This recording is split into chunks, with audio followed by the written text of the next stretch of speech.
Alright, so here we are back in the basement, and we're looking at my wall buttons. We have the Chamberlain 880 and the old Genie button.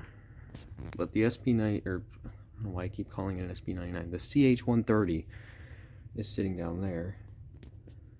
Well, if you guys remember, I got a new opener from eBay, and that came in last night, and I hooked it up and tested it out today. And well, I'll show you what it is now. The automatic Doorman, model 455. This is a really cool opener. It's pretty old. This is, I'm guessing, late 70s, because this is one of the older relay-based ones. So, I'll show you a little bit about it, and then I'll run it for you. First of all, this is the original light lens, nice and white. And what surprised me is this only has one light bulb in it. I thought they had two, but whatever. This does have the thermal light delay. See if you can see it in there. It's right there. Can't really see it. There, you can kind of, there you go. It does work. The light on this does work, but for some reason the light delay smokes a little bit when you run it. So I don't know yet if I'm going to take that out or what, but at least it works, unlike the Montgomery Ward and the V-Belt Sears that's down there. So this is a V-Belt drive. The belt is actually in pretty good condition inside this. It's a relay-based one. There were board-based versions of this that were newer. You can see up top here, it's a 6-tooth sprocket. Yeah, 6-tooth sprocket. And then we have, this is a fixed chain spreader thing. And then this only has a downforce setting. It's not going to stop for anything on the way up. It basically just comes over, it pulls this spring out, and it then just hits that switch and makes it go back up. 3 terminals on the back. I don't know what this would have come with radio wise, so I'm using my multi-code 1090 receiver with this multi-code remote. This is the 1089.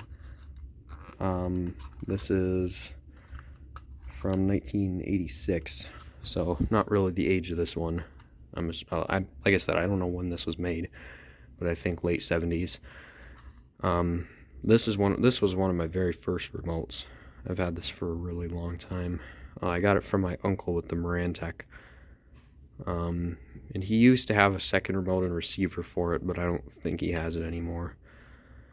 So, yeah, this is a really nice opener, and this thing is huge. I mean, it's a really, really big head.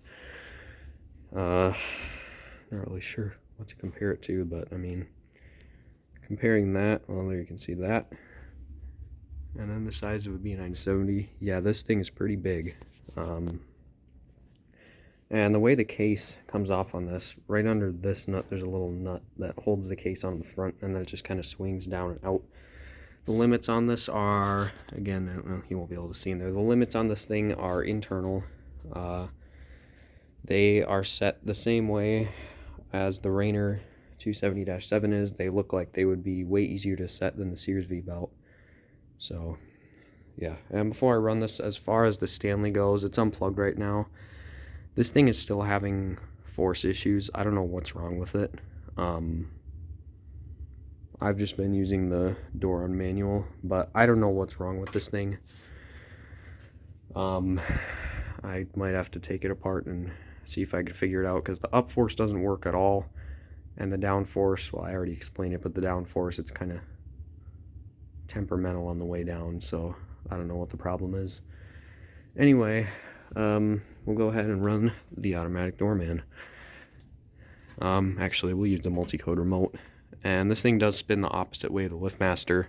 I do need to drill holes in my T-rail to make this work, but I will be able to make this work on the mini door and small door.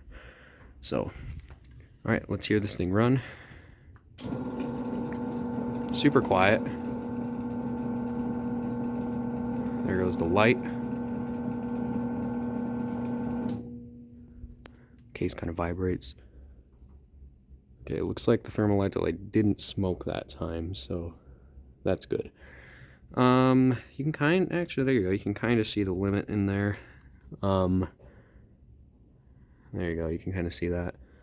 So yeah, there's the thermal light delay. It's not smoking now, so that's a good sign. It's a really simple machine. There's not even a whole lot of wires in it. I mean, there's not a whole lot to this.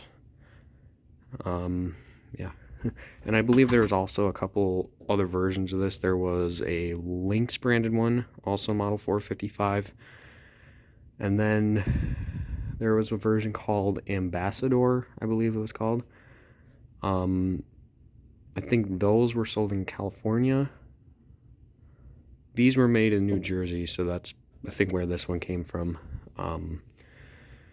I really don't know a whole lot about these openers, so if somebody could give me the history behind these, and there goes the light, the history behind these and whatnot, that'd be nice, because I don't really know a whole lot about this. We'll run this down. Instant reverse, by the way.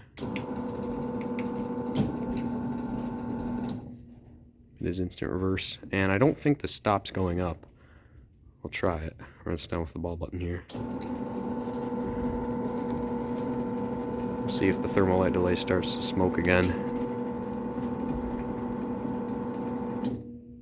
That's a really quiet opener, though. Okay, it does not appear to be smoking, so I don't know, maybe it was a one-time thing and that it hasn't heated up in a while. I don't know. So, alright, let's try it. I don't think the stop's on the way up, but we'll try it.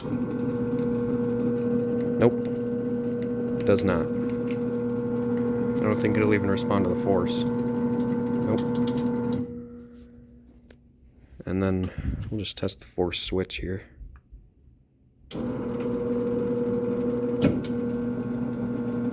Instant reverse on the force. We'll run this down and that'll be it.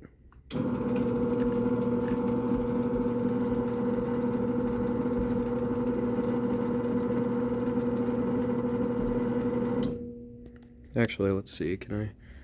You can kind of see the limits in there. Let's see if I can... You can't, whatever, never mind. But anyway, yeah, there you go. That's the automatic Doorman 455. It's a really cool opener. I'm glad I got this one. I was also considering getting a Stanley SD 450, but I wouldn't have a rail to make that one work, so... But yeah, I'm glad I got this one. And then obviously the two remotes that I got. This is the 373 GDI and the LiftMaster 973 TT. So anyway, there you go. That's the automatic Doorman 455. So you will see more of this eventually, but I need to get a drill bit, drill holes in the rail to make this thing work. So thanks for watching, and we'll see you guys later.